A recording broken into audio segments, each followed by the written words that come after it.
Hello, dear students. Now we find that Ranga, who has been inspired by the education that he has got and the officer whose marriage he had seen, that he would marry when he is also a mature person. And he would also marry a girl who is also an adult, matured person. You won't marry a baby, or the girl must be capable to understand emotions and all this that he has learned. So this he is.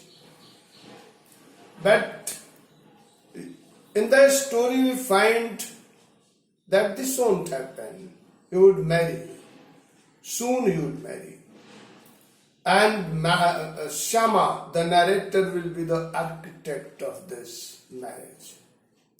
Shama decided that he would get Ranga married now.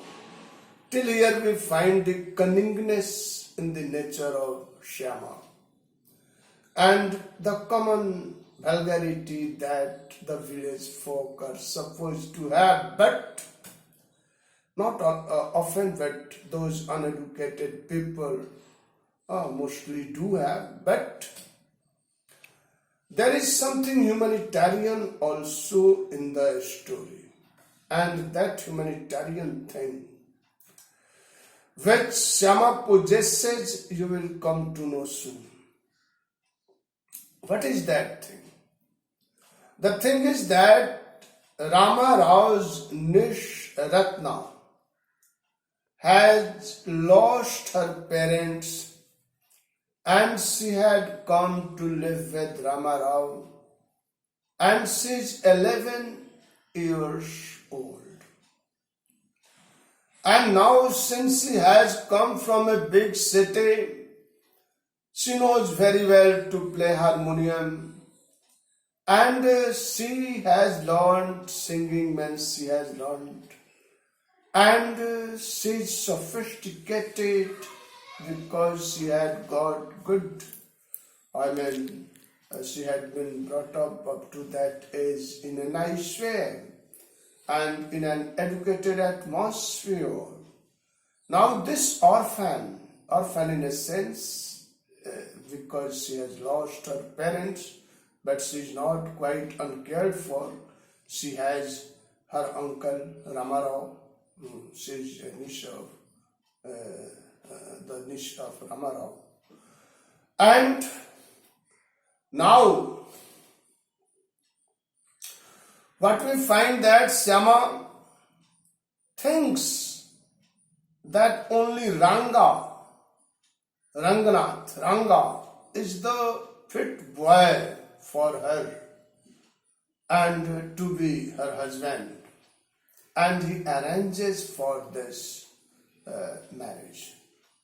He plays tricks upon Ranga. He calls Ranga at his home, and at the same time he has called Ratna also, and both of them see each other, Ranga and Ratna.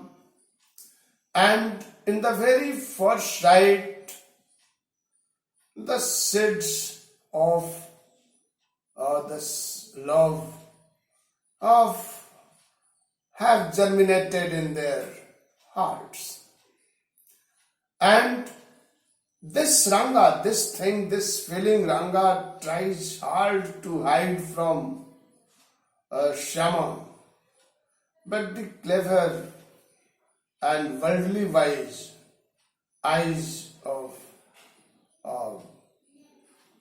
Shama, the narrator, see clearly that Ranga had fallen in love with Ratna. Now comes the role of Shastri girl.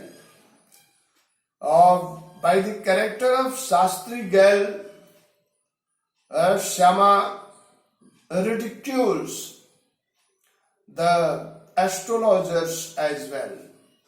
because most of the astrologers perhaps are only cheats, though some might be having, or some such, parapsychological knowledge or something like that, prophetic power, they might be having. We can't deny that thing. But we can't deny this also, that a large number of astrologers are just those who play tricks, make people convinced and cheat them that way somehow. And we find that Shastri Gale has been tutored first by Shyama, and later by doing those things, or Shyama makes Shastri Gale say those things that convince Ranga both about the wisdom of Shastri Gale and the possibility of his marriage with Ratna. Now, what are those things? First, he asks Ranga to go to Shastri Gale with him. And there he asks Shastri Gale what is there in the mind of Ranga. He says he's thinking about a girl. Then he asks what the name of the girl is. He says this is something found in ocean. He says, what is it, Kamala, lotus or pouch or moss? He says, no, it also may be Ratna. Then he laughs and says, there is a girl, Ratna, the niece of Ramarao. Is it she? Shastri Gale says, maybe. Or may be some other. However, he asks whether there is possibility of the marriage of the two. Shastri Gale says yes. And sometimes telling this thing that she is already married, or he sees how when there is the possibility of marriage, the face of Ranga lights up, and when he hears that she is married or there is no chance of his marriage with her, his face falls down. Finally, he says that she is unmarried and the marriage takes place, and just within 2-3 years, she has conceived once more and she is going to have another baby, and in this way we find that they are married and population is growing, and Ranga, in spite of his education, did not change. Thank you.